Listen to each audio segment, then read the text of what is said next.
Frente Radiosa. El conflicto no es karma, es democracia. Complicamos la discusión. Hablamos de política.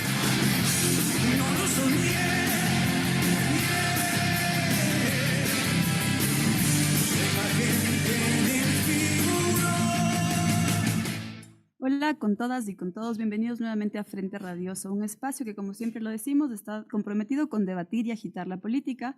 Soy Isabel Díaz y esta tarde los acompañaré en la conducción del programa junto a Gonzalo Criollo, que en breve se une también a la transmisión. Aprovecho para recordarles que estamos en vivo a través del dial de Radio Pichincha, 95.3 FM y 94.5 para el noroccidente de la provincia, así como también para Santo Domingo y para parte de las provincias de Esmeraldas y Manabí. Esta es una coproducción del Foro de los Comunes y de Registro Aurora. Les recordamos también que pueden seguirnos en nuestras redes sociales y plataformas digitales. Estamos en Facebook, Twitter, Instagram, o bueno, X ahora, como Frente Radiosa.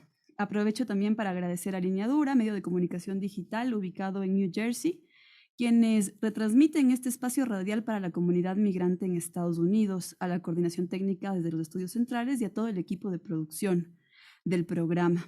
Esta tarde queremos conversar sobre el gobierno de Daniel Noboa, centrándonos en su relación con las izquierdas y los movimientos sociales. Y para ello nos acompaña ya David Suárez y en breve se suba también Virgilio Hernández.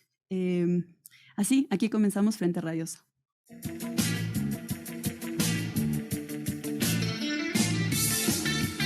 Política de frente, porque la política es cambio y conflicto.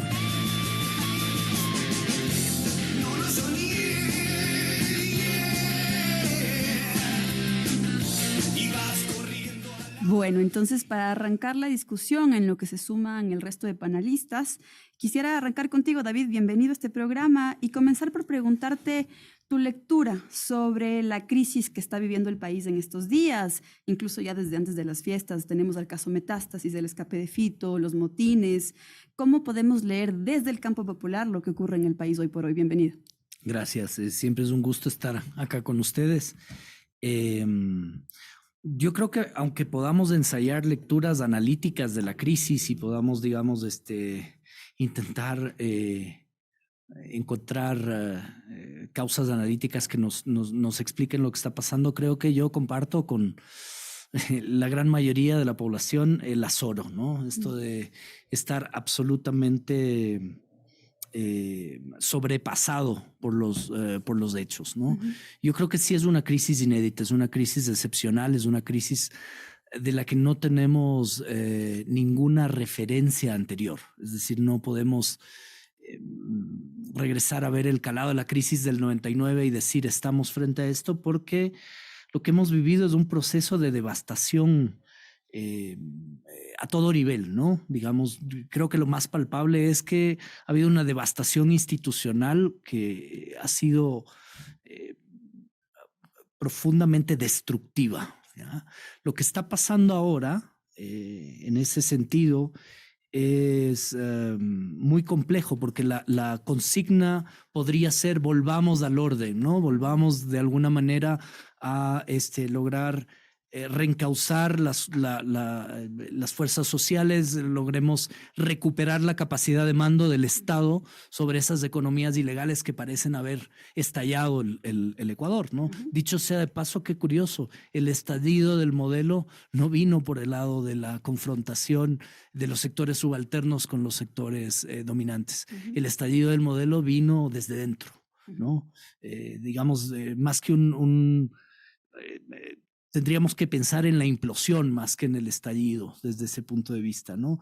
Y entonces estamos tratando de corregir esto o de generar una consigna que podría ser definida en volvamos al orden, ¿no? Una vuelta al orden, una vuelta al espacio central del Estado en la sociedad, la capacidad de regulación del Estado de las violencias, etcétera. Y ahí es donde me parece que la función crítica que podría tener la izquierda, y me refiero a la función crítica en el sentido de poder pensar con mayor profundidad, tiene que plantearse esta primera paradoja, que es no hemos llegado acá desde el caos, por tanto no es el orden el que queremos clamar.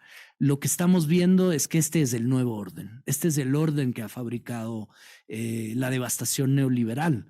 Y en cierta medida tenemos que aprender a comprender la lógica con la que este orden o este nuevo orden funciona.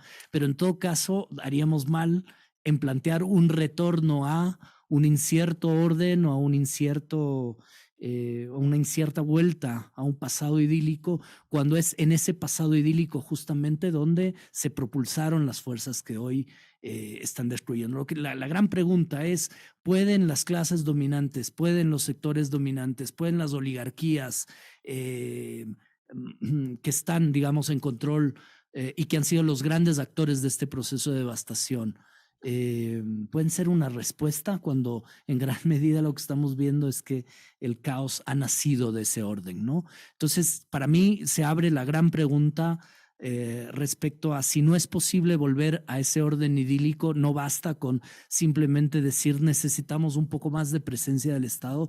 ¿Qué otro orden político sería imaginable como un proyecto alternativo frente a la barbarie, ¿no? Que es la que nos está llevando actualmente? Me queda clarísimo, muchas gracias. Y en función de esto que tú mencionas, esta función crítica de la izquierda, valga la redundancia, a tu modo de ver, ¿están incorporando las izquierdas, el progresismo, etcétera, en sus discursos, en sus agendas, todo este elemento de la violencia? De alguna manera están reestructurando las propuestas que le hacen al país, tomando en cuenta la dimensión y la profundidad de la barbarie, para ponerlo en tus palabras. ¿Están asumiendo este momento la función crítica que tú mencionas? Bueno, cuando tú miras el debate que se suscitó alrededor de las elecciones, realmente lo que te das cuenta es que no, es que hay un gran vacío, es que todavía estamos pensando una situación anterior, ¿no?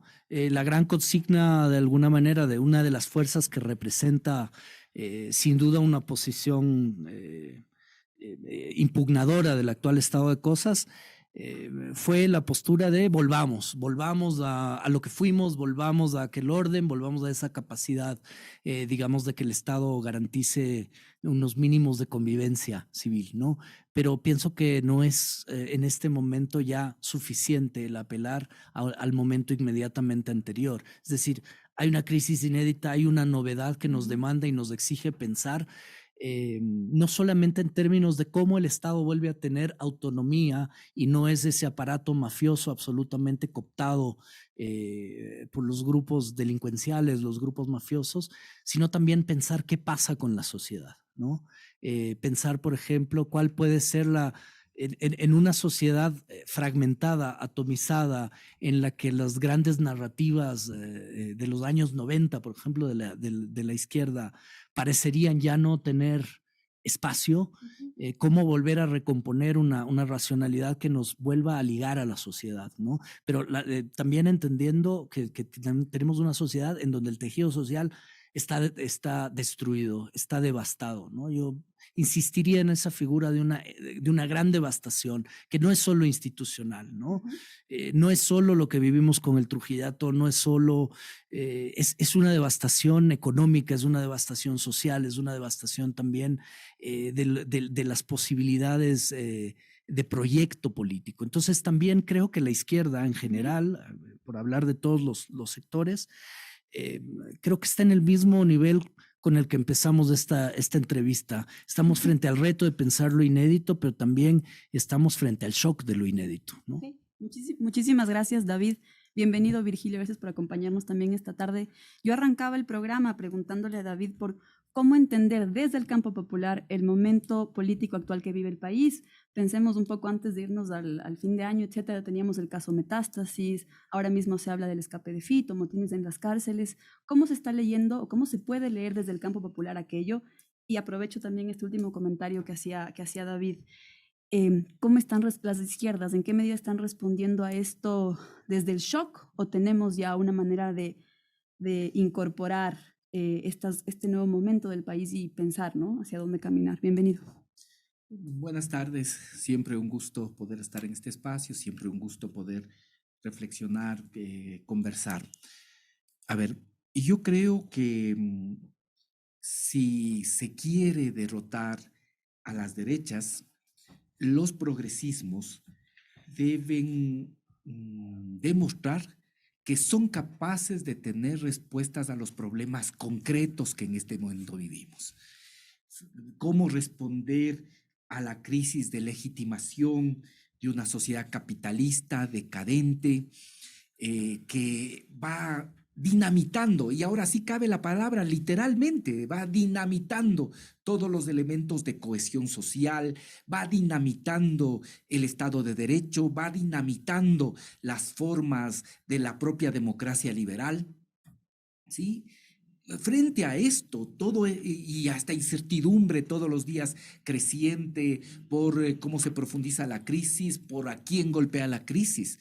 Si el progresismo quiere pensar en el futuro, tiene que tener respuestas, y no solo respuestas, tiene que demostrarle a la ciudadanía que es capaz de enfrentar la crisis económica, que es capaz de enfrentar la crisis de seguridad. Y este es un tema que es difícil a veces, siento yo, para quienes nos asumimos de izquierda, quienes hacemos una lectura desde el progresismo. Es difícil porque significa también reconceptualizar varias cosas y en este momento entender, por ejemplo, que a diferencia de lo que podemos pensar, que en el campo democrático las contiendas se resuelven a través de la contradicción, a través del debate y por último a través de las elecciones, ahora, por lo menos en el caso del Ecuador, sí estamos enfrentando enemigos poderosos que son parte precisamente de esta decadencia del sistema que vivimos, pero que están ahí y que se han apoderado del Estado, que tienen muy fuerte presencia en los aparatos judiciales, en las fiscalías, que han penetrado las Fuerzas Armadas, que han penetrado la policía, que han penetrado los instrumentos de generar hegemonía como medios de comunicación, plataformas digitales. Es decir, van corroyendo todo. Las mafias, el crimen organizado, el crimen transnacional, van corroyendo todo. Y entonces, sí, ahora es necesario replantearse cómo en democracia tú sí puedes tener enemigos, ¿sí? No solo los adversarios con los que siempre has pensado que hay que enfrentar y que en el marco de los mecanismos democráticos resolver, sino ahora pensar que el Estado efectivamente tiene enemigos y esos enemigos nos tienen atrapados a la sociedad ecuatoriana. Si los progresismos no somos capaces de dar respuesta a esto, lo que pasa es que no llegas a la situación concreta que está viviendo la gente.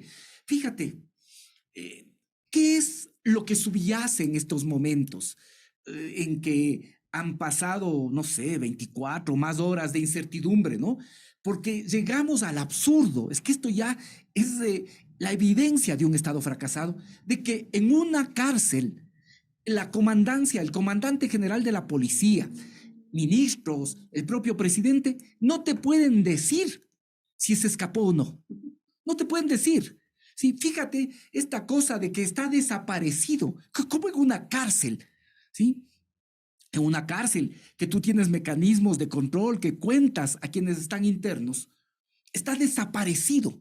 Eso te da cuenta, ¿sí? Lo único que te demuestra es que ya no tienen control. O sea, ni siquiera tienen la capacidad de ir y controlar y decir, a ver, ¿cuántos están aquí? No. ¿Cuándo se fue? Ya es un tema de especulación. Si se fue el 31, se fue el 25, puede haber sido cuando quiera. ¿Por qué? Porque ya no tienen el control. Y entonces, en este marco, con una crisis así, y decía, ¿qué es lo que subyace más allá de de todo este drama telenovelesco? ¿Sí? Hay una situación de miedo.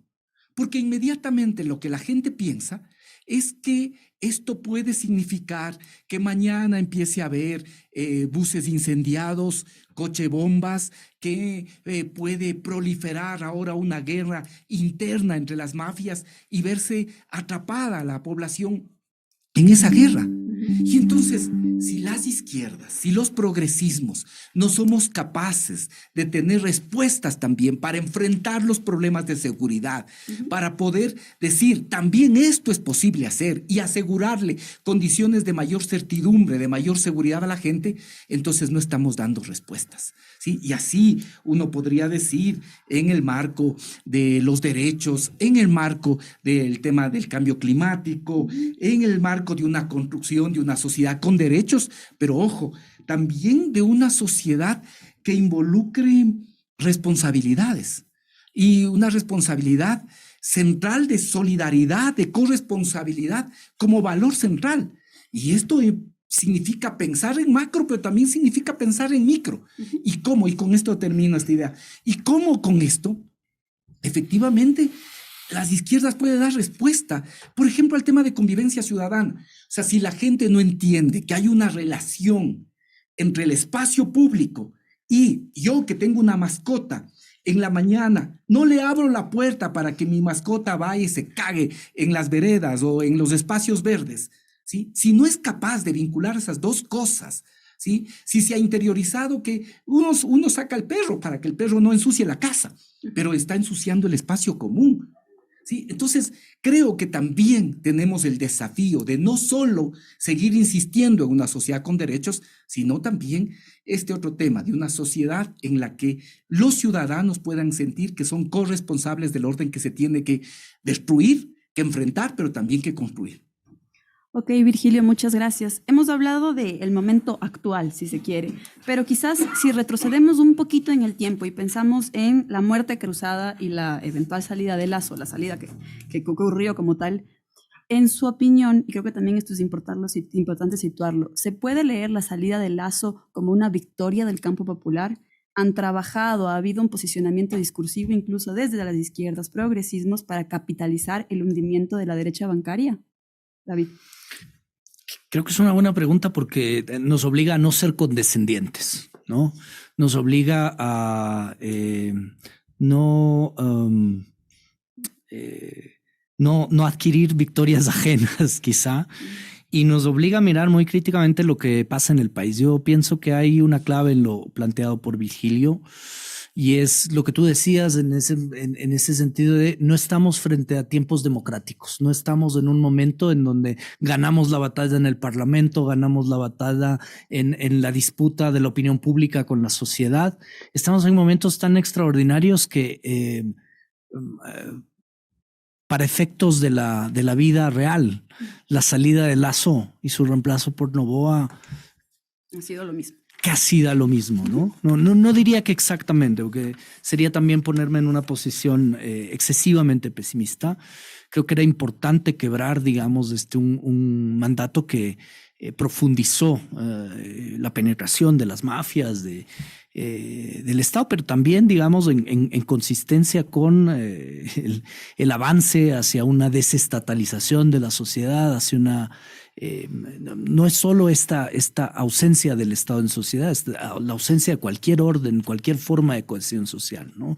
La ausencia de cualquier marco en el que las relaciones sociales puedan entenderse. Pero lo que quiero decir es que sería muy problemático decir que fue una victoria, en el sentido de que, bueno, tanto nos da porque seguimos atrapados en lo mismo, pero también yo creo que hay que pensar la excepcionalidad. ¿Quién decide hoy en el país? La suspensión de la democracia está dado sí por las condiciones de violencia, pero también está dada por un entramado casi dictatorial, ¿no? Es decir, el país, las decisiones del país no las toma hoy el presidente, las decisiones del país se toman en ciertos mecanismos de persecución judicial, las decisiones del país se toman a través de las declaraciones del señor embajador norteamericano. Vamos a ver lo que la señora fiscal va a hacer en los siguientes días. Y digamos, estamos en una situación tan anómica que incluso aquellas acciones sesgadas, absolutamente,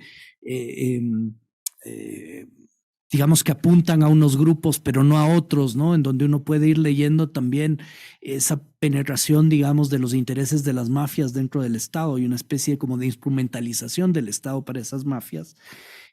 Lo que uno puede leer es, digamos, que la decisión del curso político del país ya no descansa en las fuerzas sociales, ya no descansa en los partidos políticos, ya no descansa en la democracia. Estamos en momentos de un Estado que se gobierna por fuera del marco democrático y que es un Estado casi de excepción. Ese es un gran reto para pensar, porque digamos, si seguimos en la estrategia de los acuerdos, del inocuo juego de fuerzas que podemos tener en el Parlamento y limitarnos, digamos, como a ese espacio simplemente de resistencia o de negociación con el nuevo orden, sin duda vamos a perder la sociedad. Porque lo que está dando identidad y cohesión, por ejemplo, a los muchachos en Durán, no es absolutamente nada que pase por el debate político ni democrático, ni siquiera por la identidad de las izquierdas o de las derechas. Allí los chicos están aprendiendo a convivir con un orden mafioso que les da cohesión, les da identidad y finalmente, digamos, se encuentran dentro de ese orden. Entonces, me parece que el calado del proyecto de salida, digamos, de este neoliberalismo de guerra, como podríamos llamar, requiere también un nuevo proyecto político para las izquierdas, un proyecto mucho más enraizado también en la sociedad y que sin duda es un proyecto que no, es la tesis en la que quiero insistir, no es un proyecto con el que no podemos encantar a la sociedad simplemente diciéndole vamos a volver. En cierto punto a un momento anterior, ¿no? Porque pienso que la sociedad, al votar por Daniel Noboa, también nos mandó un mensaje, ¿no? De que quizá esta imagen idílica del pasado ya no es suficiente para la sociedad que tenemos hoy, ¿no? Entonces, esto nos fuerza a pensar más profundamente nuestras mediaciones, nuestras articulaciones, nuestro comportamiento en la política formal, pero también algo que era clave en el proyecto de izquierdas, ¿qué pasa con nuestras militancias? ¿Dónde están? ¿Cómo se construyen? ¿Cómo arrancan el sentido de la sociedad a las mafias, a esos actores que nos tienen ahora en una situación muy compleja? Ok, David, muchas gracias. Creo que de alguna manera, Virgilio, tú también ya mencionabas esto de la necesidad de un proyecto enraizado en la sociedad. Y desde ahí quisiera hacerte la misma pregunta que le hacía David. Pensando en la salida de Lasso, tú la lees como una victoria popular, se ha posicionado de esa manera, que ha faltado quizás desde la propia Revolución Ciudadana y otras fuerzas progresistas. Y me parece también interesante la línea de análisis que hable David, sobre esta continuidad que hay que seguirla marcando entre el gobierno de Lasso y el actual presidente Noboa. Yo creo que si algo le falta a los progresismos, si algo le falta a la izquierda ecuatoriana, es llenarse también de sentidos, de contenidos, de simbolismos.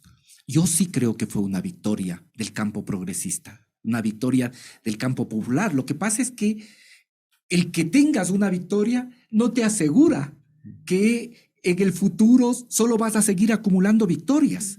Y creo que no supimos, y ahí lo digo desde la Revolución Ciudadana, y también en general desde esta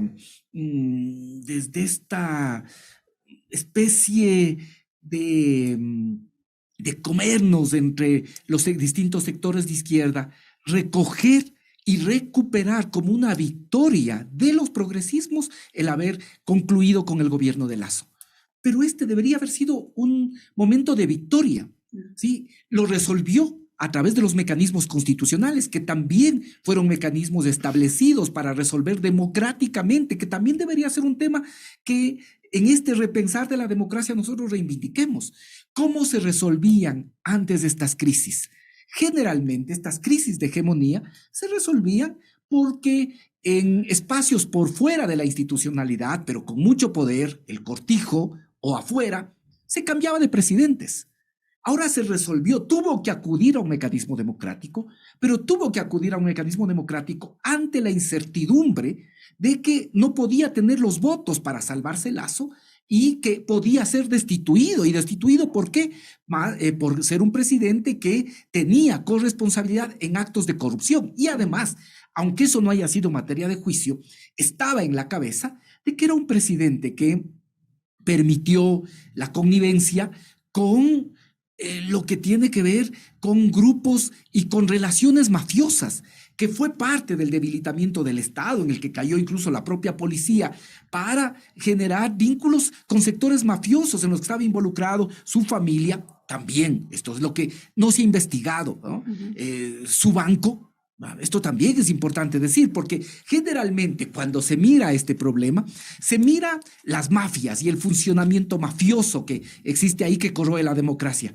Pero hay otros sectores que son los que de alguna manera dan oxígeno a las mafias, pero que siguen estando intocados, como por ejemplo los bancos del sistema financiero, donde se lavan los recursos, ¿no?, que provoca la actividad mafiosa. O sea, hay este estudio de la CELAC interesante, que entre el 2021 y el 2022, el lavado de activos en el país incrementó en 3 veces, de 1.200 a 3.500 millones el lavado en el país. Entonces, todo esto, yo creo que el haber podido poner fin desde una iniciativa del progresismo, de la revolución ciudadana a este gobierno es una victoria. Ahora, ¿qué es lo que pasó en el caso de la Revolución Ciudadana? Como esa victoria viene activada a través del mecanismo de la muerte cruzada, inmediatamente se buscó canalizar, y creo que incluso en el discurso y en la retórica no lo hicimos adecuadamente, ¿sí? Lo reconozco, por el campo electoral. Pero aún ahí, digo, faltó a nosotros haber reivindicado que fue precisamente una posición de principios, de defensa de incluso los márgenes democráticos, lo que permitió la salida de Lasso. Y en el resto, esta especie de canibalismo que es una característica, este faccionalismo que es una característica del progresismo de la izquierda, no se podía permitir el reconocer eso como una victoria. Entonces, yo sí creo que fue una victoria, no creo que fue suficientemente reivindicada, y en este momento sí tenemos como esta obligación, vuelvo a insistir en esto, de sobre todo tener respuestas claras. Si no tenemos respuestas claras, la izquierda tiene en este momento como un dilema. Si no tenemos respuestas claras frente a la situación que vivimos, podemos ser marginales. Entonces, aferrarnos en algunos dogmas, ser absolutamente marginales. Pero el otro grave riesgo, que también lo pongo, es que puedes terminar acomodándote y entonces puedes terminar siendo funcional. Entonces, ni lo uno ni lo otro, ni marginal ni funcional. Pero para eso tienes que ser capaz de poder decirle a la ciudadanía que tienes respuestas frente a los problemas tan complejos y graves que vive el país. Ok, Virgilio, muchas gracias. Nos vamos ahora a una pausa y en breve volvemos con más de Frente Radiosa. Frente Radiosa, complicamos la discusión, hablamos de frente, por la señal de Radio Pichincha, en la 95.3 FM y 94.5 para el noroccidente.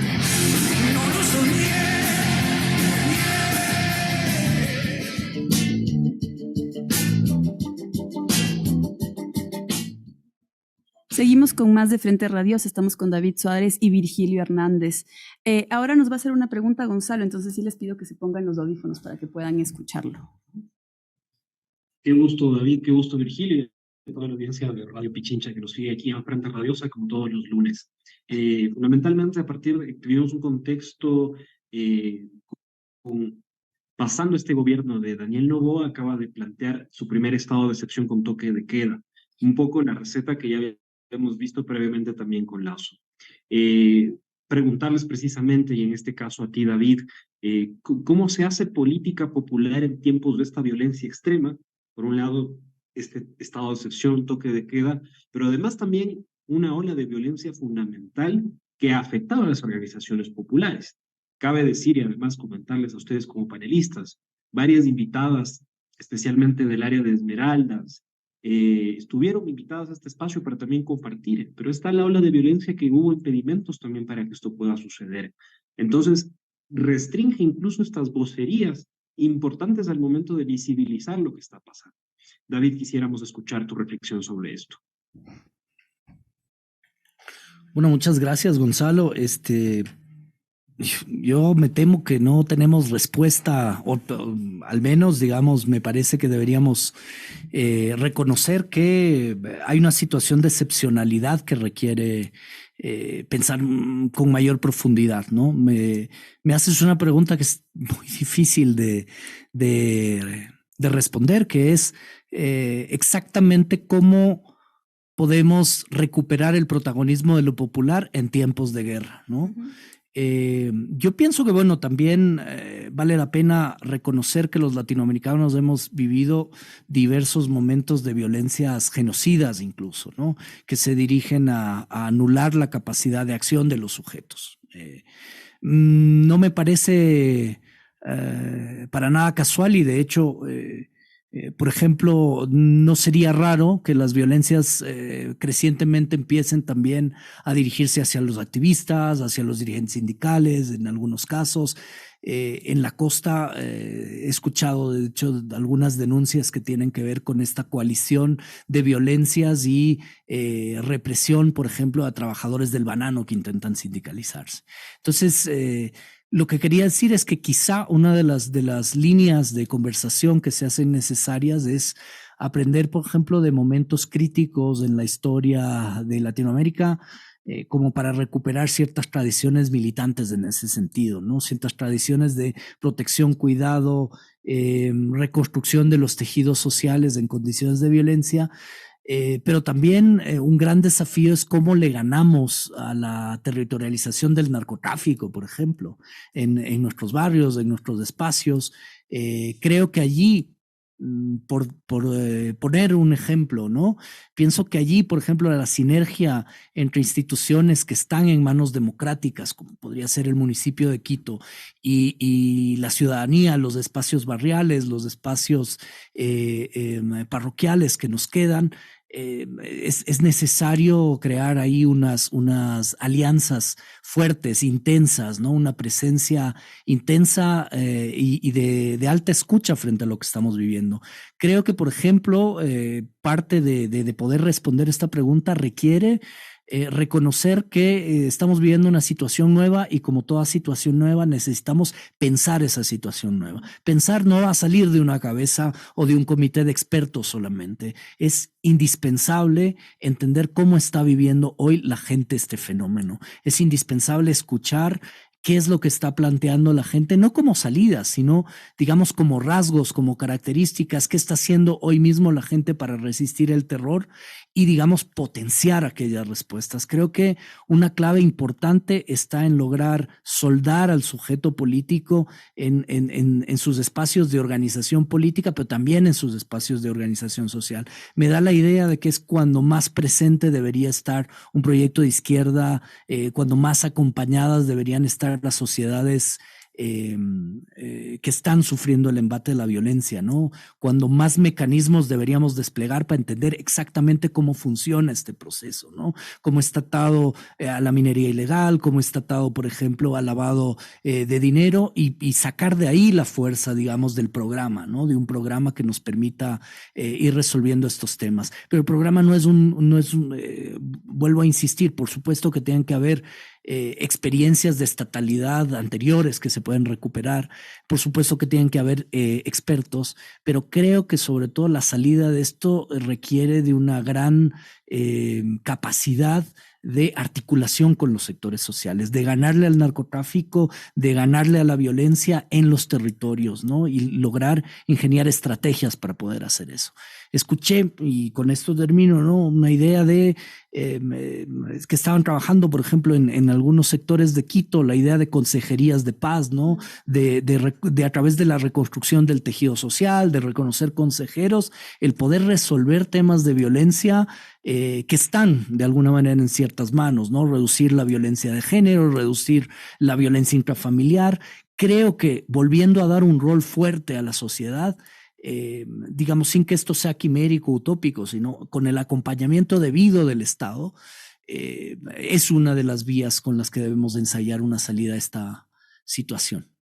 Gracias. Escucho a David Suárez en Radio Pichincha, estamos escuchando Frente Radiosa por el 95.3 FM. Estimado Virgilio, ahora quisiera hacerte la misma pregunta, pero ahora desde el enfoque también de las organizaciones político-electorales.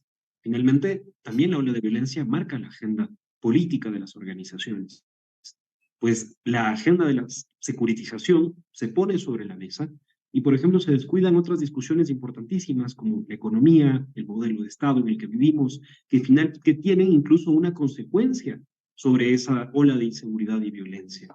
¿Cómo encarar precisamente esto desde las organizaciones políticas, más aún con una organización política que se ha incorporado en este tiempo, que es todo el aparataje de la fiscalía, marcando agenda en los últimos tiempos? Por favor, te escuchamos, Virginia. Al igual que decía David, quisiera poder tener ya reflexiones maduras, respuestas de cómo actuar en un momento en el que yo coincido totalmente con la caracterización que ha realizado David de guerra. Vivimos un estado de guerra, vivimos un estado de guerra, de una guerra interna muy fuerte. O sea, terminamos con más de 7,000 muertos del año 2023. En los primeros días, no llegamos a los 10 primeros días y vamos por más de 100 muertos. En la noche del Año Nuevo ya teníamos 50 muertos. Ese es un estado de guerra. Y hay víctimas colaterales y tenemos lo que en este momento existe en el país, ¿no? Y nuevamente esta militarización. Y digo, claro, una cosa en la que coincido con David, y a partir de esto reflexiono, es que lo que está en disputa precisamente son los territorios. Y esos territorios, porque esta es la, por lo que pelea también es el narcotráfico, por lo que pelean los grupos mafiosos, por cómo controlan esos territorios. Y creo que hasta hoy no ha habido como una suficiente relación para poder apoyar esas iniciativas que se presentan de alguna manera espontáneas, qué sé yo. ¿Qué es lo que empieza a pasar? Uno generalmente pone estos ejemplos en ciudades de la costa, pero ahora también empieza a pasar en Quito, que en las calles, por ejemplo, que son pasajes, la gente te pone puertas, te pone cercas, ¿sí? Y son vías públicas, ¿no? Pero tú le dices, pero no pueden hacer eso porque es una vía pública. Sí, pero esta es una manera con la que de alguna forma garantizamos o intentamos garantizar la seguridad. Entonces, claro, ahí hay que ver cómo recurrimos a todas estas iniciativas, pero pensando que no solo estás enfrentando la delincuencia común, que aquí ya hay grupos de delincuencia organizada que te disputan el territorio porque es la base de operación. Ven a estos ciudadanos precisamente como esta posibilidad, además, que hace posible su acumulación, su supervivencia, su fortalecimiento como grupo mafioso.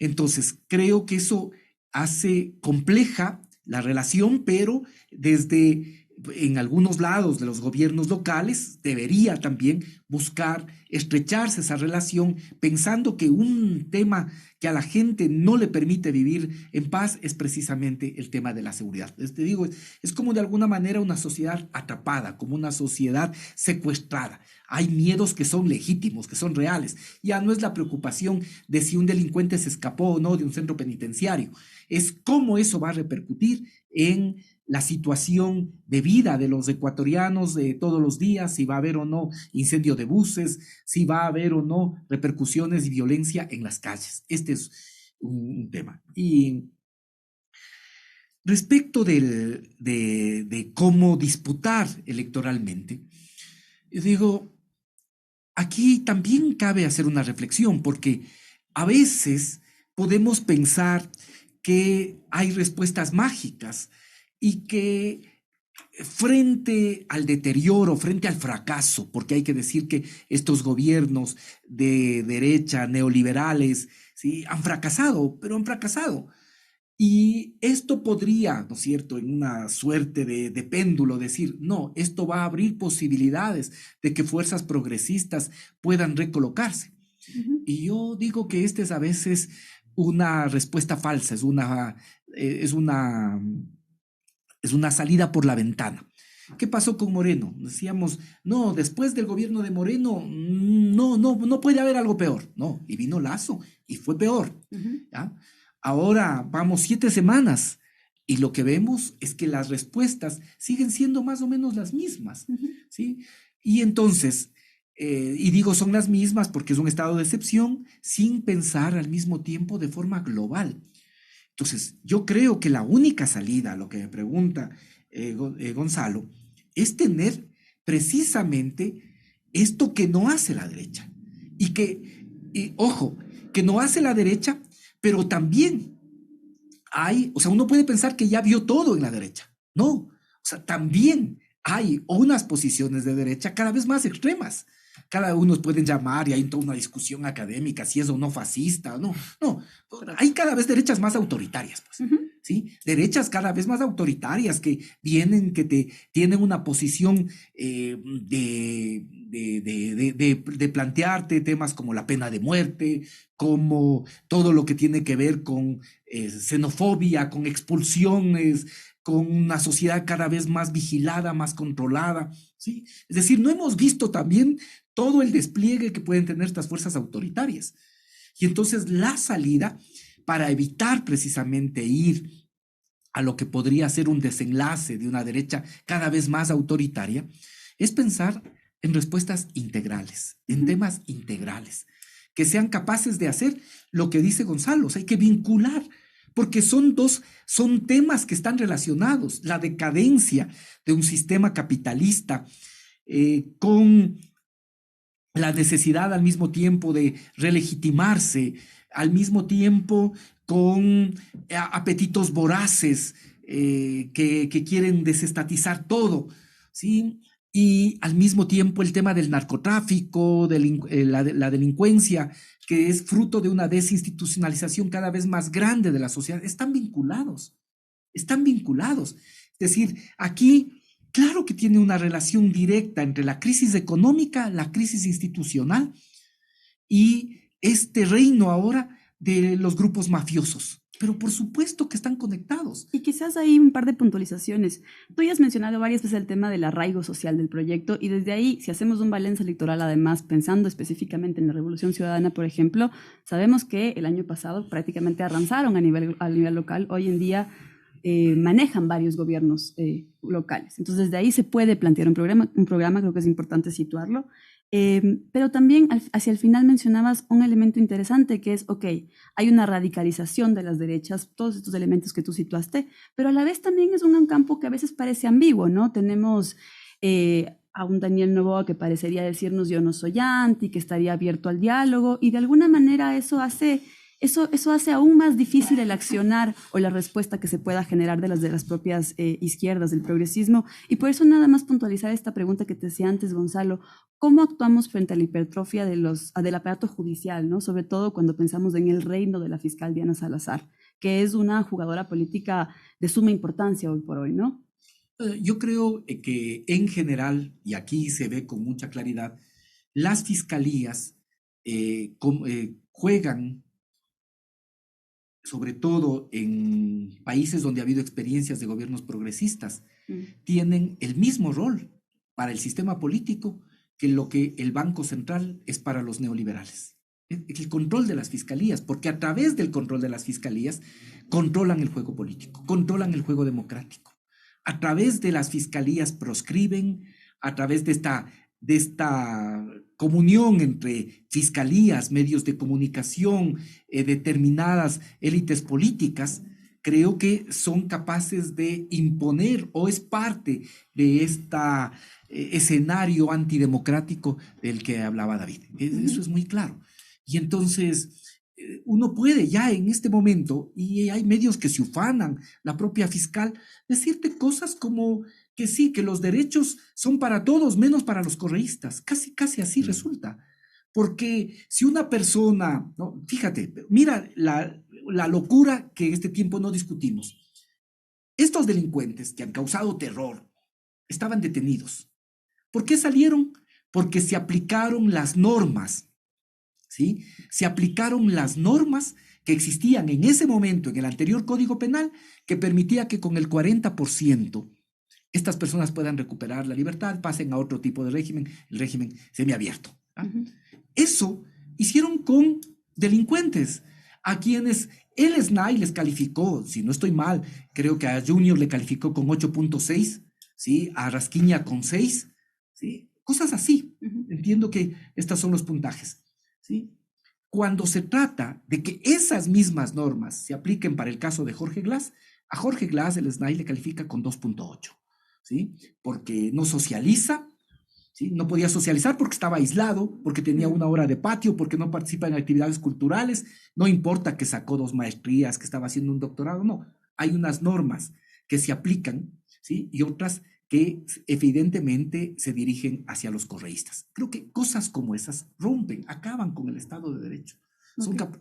Estrellan, dinamitan el Estado de Derecho. Gracias, Virgilio, me queda claro. A propósito de esto, quisiera ir contigo, David, y hacerte 2 preguntas algo puntuales, digamos. En tu opinión, ¿podría pensarse que los episodios de violencia que hemos vivido de alguna manera han estado abocados a contener la aún embrionaria movilización popular que surge luego de los levantamientos de octubre y de junio? Y a propósito de esto también preguntarte, hacíamos de alguna manera un balance electoral con Virgilio, ¿cómo lees tú esta tan anhelada propuesta del frente amplismo, de la unidad, de la convergencia entre las izquierdas? ¿Cuál es tu lectura al respecto? Bueno, empezando por lo primero, pude ver un artículo de Raquel Gutiérrez, ¿no? Sugiriendo que vivimos una especie de estrategia contrainsurgente que, digamos, hace de la violencia su herramienta. Creo que es un poco simplista. Creo que es un poco simplista en el sentido de que pienso que la violencia, por supuesto, se puede aprovechar y tenemos que estar muy atentos que esa convergencia entre narcotráfico y política en Colombia, por ejemplo, engendró el paramilitarismo, ¿no? Entonces, no es algo que sea completamente ajeno, pero tampoco podemos simplificar, unilateralizar. Vivimos un fenómeno de una sociedad que está implotando. Es una sociedad que está implotando porque, digamos, entramos en un proceso de democracia fallida, estamos entrando en un proceso de Estado fallido y nos estamos viendo abocados, digamos, en más de un sentido a esta idea de neoliberalismo de guerra, ¿no? Yo siento que hay gente que gana con la guerra. En Colombia vimos muy concretamente cómo el uribismo rentabilizó la guerra, no solo en un sentido político, rentabilizó la guerra en un sentido económico. El paramilitarismo generó la ola de concentración de la propiedad más grande de la historia de Colombia. Entonces, siempre se puede echar mano de esto, siempre se puede aprovechar las condiciones de violencia para radicalizar las condiciones de persecución, de contención. Sin duda, esto siempre se aprovecha, ¿no? Pero de ahí a pensar que esta era la causa, me parece que hay una enorme distancia y una falta de rigurosidad a la hora de plantear este tipo de tesis, ¿no? Que sobre todo no es un problema académico, sino que es un problema de que nos hace pensar que la causa está en un lado cuando es mucho más complejo el problema, ¿no? Entonces sí pienso que necesitamos un pensamiento complejo sobre este tema. Me preguntabas, perdona, sobre el frente amplismo, la posibilidad de un frente. A ver, yo parto de una idea que podría escenificarse en este momento de manera polémica, quizá con Virgilio podría ser algo polémica. Virgilio decía, ¿no? Lo de Lasso sí es una victoria popular, había que resignificar, había que darle más fuerza. Yo sigo diciendo que fue importante la salida de Lasso, pero me parece que el hecho de no haber podido regresar a una opción de izquierda después de un momento de fracaso absoluto de la derecha neoliberal que encarnó Lasso, nos habla de alguna manera de que debemos remontarnos a un momento de derrota anterior a la salida de la muerte cruzada. Y para mí la posibilidad de unidad pasa por reconocer que venimos de un momento de derrota, que somos uno de los pocos países de América Latina en donde, digamos, la opción progresista no pudo volver, aunque sea en movimiento de péndulo como en Argentina, ¿no? Pero me parece que es algo que hay que ver con mucha criticidad, porque si partimos de unas condiciones de derrota, lo primero que debemos hacer antes de hablar de unidad es comprender qué ha sido derrotado. Si lo que fue derrotado es un programa, si lo que fue derrotado es el sujeto que sostenía ese programa o si lo que fue derrotado es la mediación política que se imaginó para sostener ese programa. Pero me parece fundamental partir de una lectura que no se trata de autocrítica, se trata de una lectura valiente, se trata de una lectura valiente intelectualmente, quiero decir, que nos permita decir hasta dónde pudimos caminar con el proyecto progresista y de ahora en adelante qué cosas son necesarias renovar en el proyecto progresista para que podamos volver a ser un campo político que dispute la hegemonía en este país, ¿no? Para que no estemos condenados eternamente a la derrota, ¿no? Al lograr una reserva moral. No digo que el progresismo sea insignificante en términos de votación, por ejemplo, es claro que no lo es, pero para darle la vuelta a una situación tan compleja como esta, me parece, digamos, que hay que echar mano de una ampliación del campo de fuerzas y que eso se ha hecho poco precisamente porque siento que todavía no estamos renovando las estrategias, la lectura de qué es lo que tenemos que innovar, si el programa, si reimaginar un sujeto o si cambiar el tipo de mediaciones que sostienen la organización política en ese sentido. Mientras tanto, el enemigo lo que va a tratar, por supuesto, es de domesticar esa fuerza, ¿no? Es un poco uno de los riesgos que planteaba Virgilio, ¿no? O nos volvemos insignificantes o nos convertimos en un actor del establishment, de recambio, ¿no? Porque pactamos, ¿no? Decidimos que, bueno, vamos a aceptar nuestra derrota, pero en condiciones de alguna manera de negociación de nuestra presencia en el sistema político y renunciamos con eso a la posibilidad de una transformación. Antes de la unidad, me parece necesario volver a pensar qué programa, qué proyecto político, qué sujetos conformarían, digamos, este espacio.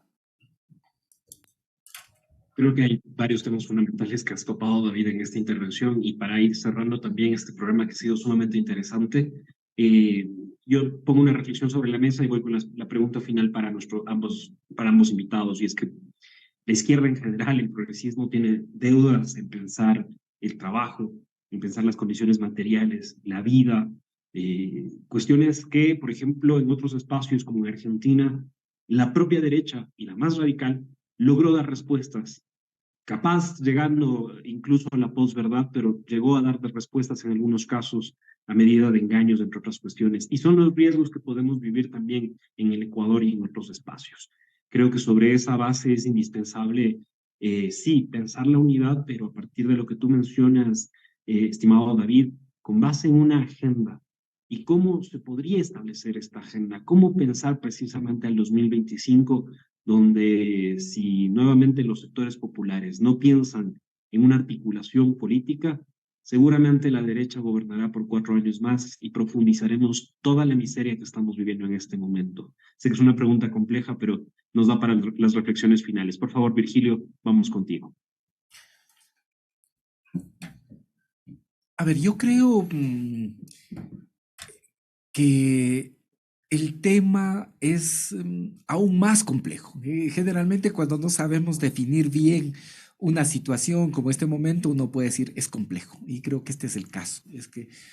Pero tú dices, y sí, asumo la provocación, es polémico, puede resultar difícil, pero yo creo que es más aún, más profundo, es decir, es un cuestionamiento a los mismos marcos democráticos. Es decir, si no hay posibilidad en el progresismo, si no hay posibilidad en las izquierdas de volver a decir cuál es el piso democrático en el que jugamos, ¿sí? Es muy difícil después poder hablar de unidad.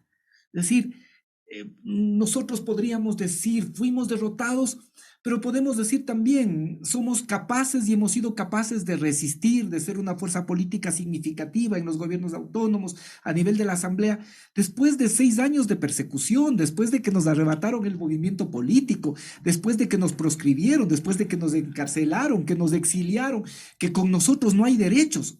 Y entonces, en ese marco hemos sido capaces de ponernos de pie. Y en ese marco, el resto de fuerzas del progresismo, de la izquierda, veían esos golpes a la Revolución Ciudadana como posibilidad de acumulación de las izquierdas anticorreístas, ¿no? Si es que puede aquí caber en el país. Esto es una locura, porque esto, si ahora era la Revolución Ciudadana, y yo coincido con lo que tú decías, muy fácilmente mañana, en esta lucha demencial, esta guerra demencial de las mafias, que no tienen ninguna regla, ¿sí? Porque hasta en las guerras se ha ido racionalizando y el derecho internacional ha ido poniendo reglas. Aquí no hay reglas. Aquí se mata una familia entera con un bebé de meses por equivocación, por error de las mafias. Entonces, si no se es capaz de poner un piso democrático y decir jugamos con estas reglas democráticas y defendemos estas reglas, ¿sí? Que son las de ni siquiera nos vamos a poner así utópicos, así la democracia radical, no, las de la democracia liberal, las más básicas, posibilidad de elección sin que te proscriban, posibilidad de que se respete la presunción de inocencia, cosas de lo más básicas, liberales, ¿sí? Ni siquiera te voy a decir desde una perspectiva radical. Entonces, es muy difícil que ahí después tú puedas abonar un campo de unidad. Entonces creo que el primer reto, ¿no es cierto?, es poder repensar ese campo democrático y luego, vuelvo a insistir, si nosotros no somos capaces de poder, por ejemplo, ahora están hablando del tema de la seguridad, del tema de la reforma del COIP, todo es aumento de penas.